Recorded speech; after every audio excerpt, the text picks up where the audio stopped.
What's up, guys? Nick with Mystic Manifesting here, and I didn't even have a chance to come up with a topic for what I wanted to say. While I was testing out the mic, all of a sudden the sun comes out. There's like a little pocket of clouds just covering it, and it just opened up. So I'm going to start with this because we were talking about reading Neville's lectures and me going through and explaining things. So the first book I'm going to be reading, which I would have been going through it, and we're going to break it into parts because the books are not long, but the way I read and then break things down, and you already know my rambling, it's going to take some time. So the first book is called At Your Command, and it was written in 1939, my apology, by Neville Goddard. And I'm going to go through here and break down some of the ways that he goes through the Bible and talks about manifestation that he found in there. And I want to go through other religious texts or philosophical things or stoicism that I've researched on my own, and I found law of assumption being taught throughout the ages. And this is just something to motivate you guys to see it's always been around. It's always been something used. Neville has success stories in these books, which you've probably already heard most of them if you've listened to his lectures or read his books before. But I know this is something that's been requested, so I'm going to get to work on it. All right. So the first page, at your command. Can man decree a thing and have it come to pass? Most decidedly he can. Man has always decreed that which has appeared in his world, and today is decreeing that which is appearing in his world, and shall continue to do so as long as man is conscious of being man. Not one thing has ever appeared in man's world but what a man has decreed that it should. This you may deny, but try as you will, you cannot disprove it. For this decreeing is based upon the changeless principle. And here's the changeless principle right here. It was highlighted years ago when I first started learning. You do not command things to appear by your words or loud affirmations. Such vain repetition is more often than not confirmation of the opposite. Now, this is what I was talking about the other day when I was talking about why I personally do not like affirmations. Affirmations are not bad and they do not work. They do work. But that's not what's bringing things into reality. Saying the affirmations and doing the thing is not bringing it into this world. Believing it is what's bringing it into your world. And repeating it and using affirmations is just helping you subconsciously believe it. So as he says, I will repeat again. And for some reason, I believe I've read this before on the channel, but let's just pound it on home, bring everything back, right? You do not command things to appear by your words or loud affirmations. Such vain repetition is more often than not confirmation of the opposite. So you're all off. You might be, if you're just doing that and expecting a different result, or you keep checking the 3D when you're doing it, it could just give you an opposite result. But if affirmations are helping you and you're making progress, do not change you and do not change what you're doing just because me and Neville have this opinion on it, because I've used affirmations and I've had success, and a lot of clients I have used it and had success. I'm going to continue on. Now, as you see, this is not a very hard to read book. I'm not the brightest guy out there. I don't like reading, but this stuff I'll read. It's very well spaced. So if you want to pick this book up, it's on Amazon. I don't remember what it cost. I bought it a couple years ago, but it's helpful. Anyway, decreeing is ever done in consciousness. See, that's what I'm saying. We're being conscious. The whole point of this is to be conscious of being and having something that we are not or don't have yet. That is, every man is conscious of being that which he has decreed himself to be. The dumb man without using words is conscious of being dumb. Therefore, he is decreeing himself to be dumb. So if you don't walk around affirming that you're dumb all the time, but you have a feeling that you're dumb, or you've had experiences in the past that made you feel dumb, and you agree with it and you identify with it, then you're dumb. But it's just as simple as saying, I am smart. And that goes into the Bible thing, and I haven't even read down the page yet, but I already know he talks about this. But it's like, let the dumb man say I'm smart. That's not actually one from the Bible. It's like, let the weak man say I'm strong. So if you're weak and you say I'm strong, you're going to start, once you start absorbing it and believing it, you're going to start taking actions to be strong.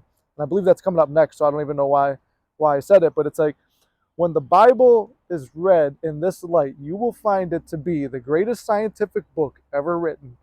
Instead of looking upon the Bible as a historical record of an ancient civilization or a biography of the unusual life of Jesus, see it as a great psychological drama taking place in the consciousness of man. Claim it as your own. Here, I have this part highlighted too. Claim it as your own, and you will suddenly transform your world from the barren desert of Egypt to the promised land of Canaan. So we take where there is nothing and we make it have something. Everyone will agree with the statement that all things were made by God, and within him there is nothing made that is made. But what man does not agree upon is the identity of God. All the churches and priesthoods of the world disagree on the identity and true nature of God. The Bible proves beyond the shadow of a doubt that Moses and the prophets were in 100% accord as the identity and nature of God, and Jesus' life and teachings are in agreement with the findings of the prophets of old. Now he's going to talk about where this assertion comes from, about the Bible being a great scientific book, and about how it's just basically a blueprint for manifesting. I've personally read the Bible multiple times, looking at it in the light that Neville has said, and every single thing is just like it's like a manifesting story. The stories are success stories, and Jesus is the main character. And even in the Bible, and it's in this first book too. I just read it earlier today. It's something that we're walking like Jesus says to do the acts as he has done. Not I have done them so you can't do them. He's done them so we can do them too. So anyway, that was butchered, but let me continue on. Moses discovered God to be man's awareness of being, when he declared these little understood words, I am hath sent me unto you. David sang in Psalms, be still and know I am God. Isaiah declared, I am the Lord and no one else, and there is no one else, or there is none else. There is no God beside me. I guided thee, though thou hast not known me. I form light and I create darkness. I make peace and I create evil. I, the Lord, do these things. The awareness of being God is stated hundreds of times in the New Testament. So those are three different examples. Neville brought it up. And then in the New Testament, I believe those might be from the Old Testament, because let me see, David, Isaiah, and Moses. Yeah, that's all Old Testament. So then this is New Testament. To name a few, he just takes out little excerpts of times where it's can be construed how the Bible is a psychological drama and that we are the main character and that I am is us and God living within us. So here's a few of the examples. I am the shepherd. I am the door. I am the resurrection and the life. I am the way. That one's kind of like the Mandalorian. I am the way. I like that one. I am the Alpha and the Omega. I am the beginning and the end. Whom do you say that I am? It is not stated that I, Jesus, am the door. I, Jesus, am the way. We're going to have to read a little bit past the first page. We're already on the second, because I want it to all kind of mesh together. Nor does it say, whom do you say that I am? Or whom do you say that I, Jesus, am? It is clearly stated, I am the way. Which is true when he points it out this way. It's like if it's a very precise book, why is it not specifying that's Jesus? It's just saying I am. So we could all insert ourselves in the book. We could all see that we're God's children. We could all see that we're co-creators. Just like Jesus was the co-creator with God, so are we. God became man so man that could become God. That's not even in the book, but that's another manifesting principle where they reference it. The awareness of being the door through which the manifestation of life passes into this world. Consciousness is the resurrecting power, resurrecting that which man is conscious of being. Man is ever outpicturing that which he is conscious of being. This is the truth that makes man free. For man is always self-imprisoned and self-freed. If you, the reader, will give up on your former beliefs in a God form, in a God apart from yourself, and claim God as your awareness of being, and Jesus as the prophets did, you will transform your world with the realization that I and my Father are one. And this statement, I and my Father are one, but my Father is greater than I. And that's right from the Bible. I do know that one is from the Bible. It's like not just like he's bullshitting or writing stuff. I've heard that they used to tell us at Sunday school all the time.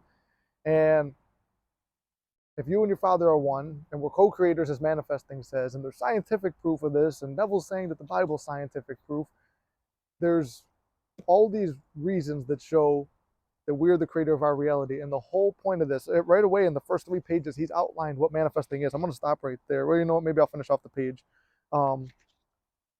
Seems very confusing. This line seems very confusing, meaning I and my Father are one, and I and my Father are one, but my Father is greater than I am. This seems very confusing, but if interpreted in the light of what we have just said concerning the identity of God, you will find it very revealing. Consciousness, being God as the Father, the thing that you are conscious of being. So when we're in the Father state or the God state, that's what we're aware of being. Whether it's good, bad, or indifferent, that's who we see ourselves as when we're being the Father. And the Son, bearing witness to his Father, is like the conceiver and its conceptions. The conceiver is ever greater than his conceptions, yet remains one with his conception. For instance, before you are conscious of being man, you are first conscious of being. Then you become conscious of being man, yet you remain as a conceiver, greater than your conception, man. So I'm going to continue from there another time, but I just wanted to go through here and just talk a little bit about it. It's like 40 pages, and I don't want to bore you guys. And I want you guys to let me know, do you want me to read a whole chapter or a whole book and then break it into parts? Do you want me to do one long reading? We'll see what we go, or just pull out certain excerpts that I like. But I really like the way that that's phrased. I like the way that how he outlines this entire thing and talks about literally the whole thing about changing everything in the world is changing the concept of yourself. If you see yourself as rich, then you'll be rich. But you can't be double-minded. He talks about that later on in the book. You can't be conscious of being rich and then go around and worry about money later and talk about your bills and complain about them. Or you can't be conscious of being SP's one and only and later on go around feeling like garbage. They don't want you because they do want you. It doesn't make sense. The mind's going back and forth. It's always trying to give you what you want. The God in you is always trying to give you what you want. But if you're going back and forth, it doesn't know which master to serve. And there's no good and bad. And I've said this from the very first videos on the channel. There is no good and bad. Everything is neutral. You give it the meaning. Something can happen to me that I take as the biggest thing in the world. Like, how about this? Here's a recent story from the channel. Me walking away from a job with no backup and everything. By the way, success story there. I was visualizing money. I wanted to go full-time with this channel. I was visualizing making enough to sustain myself and do this channel. I was trying to find the proper visualization. I woke up to a phone call from a job that was not confirmed, and they told me don't quit my old job yet. And I already quit the old job anyway, walked in faith, and I got the new job. So anyway, if you guys were worried about me being financially stable, I've got that, but I'm still trying to go full-time with the channel. Anyway, little side note. However, being conscious of the state that you want to be, you have to always dwell in it. And I'm not going to say that when I was successful with things that I wasn't worried. Even recently, I kept waking up with nightmares. What did I do? I went back to sleep, went back to sleep, went back to sleep. I didn't fight it with anger or hatred or anything else. I fought my own issues with love and change of perspective and conception of myself. And I'm carrying myself in a better light. I'm carrying myself in the light of being a successful YouTuber. I have the affirmations for that. So even if the affirmations are not true or they're hard to believe and you're saying them, and I know that the book, like Neville just said, he goes, it's vain, and vain meaning pointless, not prideful or anything, but it's not pointless to do affirmations. Sometimes they help you, but if you just only do those and you sit there again and again and again, and you don't believe them and you're rocking back and forth, it's like insanity doing the same thing, hoping for a different result. Play around with all the different methods. See what works for you. At the end of the day, we just want to impress ourselves enough to feel like a different person, to feel like the ideal person. So anyway, I hope that little excerpt helps. I'm going to try and make another video reading another part of this, and then make a couple videos on some other things. But I will go with this too if you guys want to contact, because I see it in the comments sometimes. So I'm trying to reiterate it and put it in every video because I'm very bad at doing this. I'm affirming I'm not. If you need to contact me to do a coaching session or something, it's $100 for an hour, which we usually run over. Yeah, well, I mean, until more people start picking up. If I've got the time, we'll go a little bit over the hour. If I don't have anyone back to back, I try not to do them back to back. It's $100 for that. You can send me an email at mysticmanifesting@gmail.com. That's going to be in the description box, or message me on Instagram, where you'll see me with my everyday life, my other passions, my other hobbies, stuff like that, other little motivational things. I put a link tree with my other channels for other things I do in my life if you're interested in that. I know we could be so wrapped up in a certain thing and we're so focused on that, and then we go scrolling to distract our mind, and we look at other content that's not very positive sometimes. So I try to always have something funny, lighthearted, and either comedic or motivational or just happy and positive. So it's other channels for you guys to check out if you're interested in that type of thing. So all that stuff's going to be in the link in the bio. I'm taking 4 to 5 people on these coaching. I've been trying to figure out how to do it. This is the 3rd day I'm making an announcement on it. $1,000 for, and I think it's going to be 2 coaching sessions. On a Monday and a Friday, we'll talk, and then I'll give you my phone number where you have emergency access on weekdays, where we'll be able to talk if anything is on your mind. It's open to change or whatever. We can work out details more when you guys email me, but that's like a VIP thing for anyone. It's a lot of money, and if anyone could afford it and they're interested in it, there's that. But as you know, if you have any questions, you can't afford coaching, every Monday I go live where you could ask me whatever you need to ask me here on YouTube. And if you need to